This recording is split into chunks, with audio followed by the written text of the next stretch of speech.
dahil independent film siya lahat, no? Siya lahat yung umepera siya na makuha from other grants. Yun ang ipopondo niya sa pag-shoot nung pelikula niya. Tapos kapag naubos na, okay, next ano ulit, next funding ulit. So kaya yung mga pelikula niya matagal matapos. Oh. Dahil nga, ano, sobrang independent. Hindi siya, nakarely siya sa mga grants, yes. Pero meron din siyang freedom of, you know, parang hindi nakakahon sa isang sponsor lang, sa isang grant lang, that you have to, ano. Si tatay, working with him as editor, is so much like building this, ano, kung may funding, kung may bagong mga punong natumba, dadagdag niya yan. So siya, pag may video siyang kinunan niya, tapos naisip niya yung bagay dun sa Enrique de Malaca na story, Oh. kunan niya yan. Tapos, aaralin namin, edit namin, papasok niya dun sa film. May ganun siyang magkwento, ganun siya klase magkwento. Thesis ko siya ng 4th year, college ako. Tapos yung balikbayan, yung pinaka-least favorite film, pinaka-least favorite film ko. Ano ba itong Enrique de Malaca? May pa-costume pa sila. Parang, buti ba yung perfume namin, mababango-bango. Okay, yeah, why is he on the middle of rainbow? Wow, parang medyo social, commentary, ganyan. Tapos yo-yo, cute about ganyan. Balikbayan to. And then 20 years later, I'd find myself finishing it with him. And finally getting a preview of okay, hindi kasi tapos. Kasi parang yung 33-minute turn niya na inedit pa since nung 80s na yun was always that one that he always shows. Now, Kasi yan nga, I mean, hindi siya tapos, you cannot really visualize how the story is going dahil wala kang hawak na script. that's right. So, ang nangyayari, eventually, you'll only were able to appreciate it dahil nabuo yung kwento base sa how he thought of it. Dahil hindi naman nakasulat. Na hindi nakasulat. Although meron siyang parang, Na-visualize mo siguro yung kwento kung nakasulat lang siya. yeah, in his head, Yeah, in it's his head written in may his head. katapusan, tama. And siguro ang ganda lang din ng siguro yung exposure At ko least sa kanya. at least man lang kung may sequence treatment may sequence treatment kang hawak, no? It's a tool. Like, script is a tool. It's like, it's probably a conscious decision. Ako lang to it's not Tatay's statement. But I would think that maybe it's a conscious decision na hindi siya nagsiscript. Kasi pabago-bago nga siya. And he relies on this like cosmic, kung may grant pa, pasok to, di ba? May madadagdag siyang bago. Hindi siya nagsistick into just one frame ng outline. But still, meron pa rin same premise, same foundation since the 80s when he first started that story about Enrique de Malaca. So parang, dahil meron siyang solid premise about the voyage of Enrique de Malaca, na kahit gawin niya yan 2 years, yung susunod niya eksena, masushoot niya palang 2 years, 3 years from now, solid pa rin kasi may solid, siya sa utak niya premise or outline. And so, hindi siya nawawala doon sa point nun.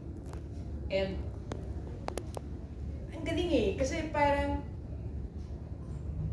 nung minu-work ko yung balikbayan with him, so there you see, yung 16mm nga na may naka-costume pa sila, di ba? Tapos pinasukan niya noong 2011, 2012 ng panibagong scenes. I mean, kasi the problem or challenge he had faced when he wanted to sit down and finish the film was that maraming nabago doon. Una sa lahat, si Magellan died, the character the actor died already. So how is he gonna solve that problem, right? And so ang galing nung naisip niya, cosmically nangyari nung nag-Axis project ni Kawayan, going to Halsema, nakiride si tatay at si nanay, ganun. At that time, si Kawayan was very active nga sa road trip na yun. And he wore a beard, yung parang nagpatubo siya ng beard, no? Na-realize niya, tatay na, oh my God, kamukha mo si Magellan, ikaw na yung actor na pwedeng mag-reincarnate as the next Magellan. So, ang galing. So, syempre, lagi naman yung mga actors sila, yung mga pamilya niya, di ba? So, sige, sige, ikaw na yung actor ko. Sabi gano'n. Tapos, ako pa rin yung actor. Sige, parang gano'n. At ang galing nung naging, niya. Pero syempre, crazy, right? Parang, crazy eh. I mean, hanggang ngayon, medyo, hindi ko pa rin maano na paano niya na nabubuo yun eh. Parang, ang galing din niya doon. I think yun din yung naging feeling ko na parang natutunan ko doon is like, yung just trust the process. Yung parang, nakarelay siya sa grant ng whatever, universe or whoever, bathala, na binigay sa'yo. You grab that chance. Kung disconnected ka sa boses ng hindi nakikita, kung disconnected ka, hindi mo makikita yung mga opportunities eh. But he's so connected to that he sees chances, opportunities. Oh shit! Okay to isa na to na. Enrique, pwede mo na itong pampasok sa Enrique de Malaca film ko. Ganun siya. Parang safe din siya, yung ganyan, yung tagpi-tagpi. So parang, mukhang gagamitin na to. Pero hindi pa niya ito yung script ko, ganyan, sa sequence na to. Pero hindi ko magagamit. So nag-iipon siya ng mga little videos. And if ever he needs one that would actualize the script in his head, he'll pick that video up that he took, I mean maybe 2 years ago. As an editor, how do you unify yung images? From so Sa feeling ko, with DSLR body, nagsushoot siya na you know what? Nagsushoot na lang sa 4x3. You know what, man? Yun yung kanina sinasabi ni Cubs eh. It doesn't really matter na kita whatever format was that. 16mm VHS, mini DV, HDV, digital. Ito na lang kami ng digital, man. Itong camera gamit ko. Kanya to eh. 2015 na lang yata kami, 2016 na lang kami nag-digital.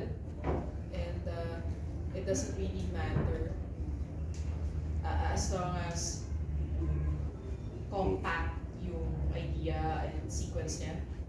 Parang kausap kita ngayon, digital yung nakuna niya kasi biglang pero yun nga. ng mo so dyan. Yung screen mo is nagka-crop ka. Minsan. Tsaka na-convert ko. Na-crop mo para mag-adapt sa old. Yes. Ang gamit namin ni tatay kasi siya din nag-edit ng film niya. FCP, which is sobrang wala na yun. Obsolete na yung FCP yung Final Cut Pro sa Mac. So that's why we need to convert everything. Kunyari from the camera, hindi namin rectang ilalagay yan na parang Adobe Premiere na pasok ka lang ng pasok, di ba? Sa Final Cut Pro, kailangan convert to Apple ProRes para mabasa yung timeline. There's one time in 2014, in-invite siya mag-screen sa Cinemalaya nitong work in progress na Balikbayan. Dude, bababa kami ng Manila. Sa loob ng sasakyan, nag-export pa ako. Tapos, stop siya na stop at a certain scene. Ayaw niya stop. Eh, yung conversion pa naman ng FCP, kailangan makumpleto bago exported, right? Puta, yun yung problema. Tapos nag-SOS na ako sa editor friend ko sa GMA. Dude, ano yung compression nung particular shot na yan? Sabi ko, H.264. Convert mo to Apple ProRes. I think that's why hirap i-export ng FCP. Because lahat sila Apple ProRes, ikaw lang yung yun ng particular extent. Shot like 10-15 seconds lang. Doon lagi nagsastop. Hindi umabot yung version namin na bago.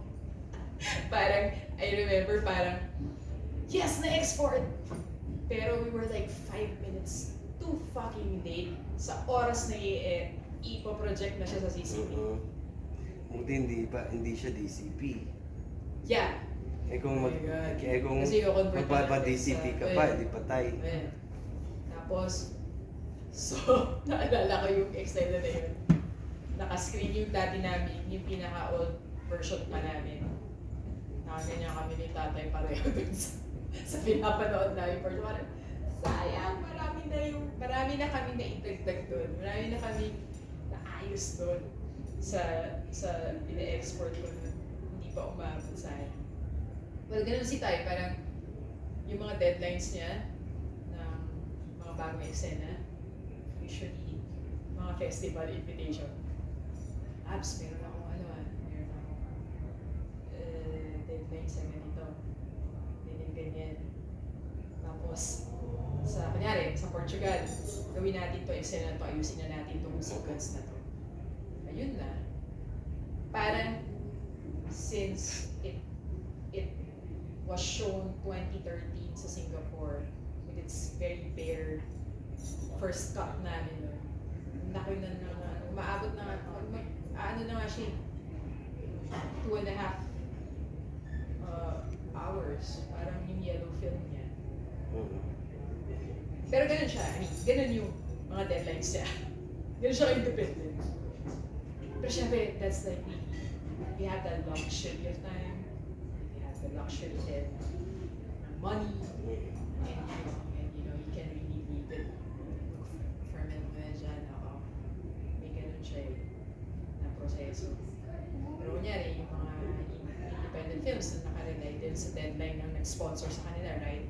Parang wala rin magawa yung mga independent filmmakers that they have to like really show everything in that particular timeline, right? But there's also that magic there, I would think, yung magic din naman ng mga other indie filmmakers who doesn't have that privilege like Tatay, na in that particular deadline and period na yun lang yung gagawin mo. Iba rin creative juice yung malabas doon, di ba? So, kailangan na di ba? Iba rin yun eh.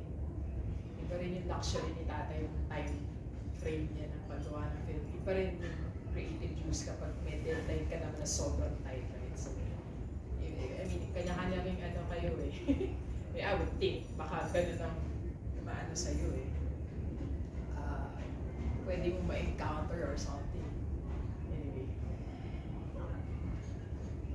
Grabe. Maraming pumasok dito, hindi ko na mag-audition siya. Hindi ko na.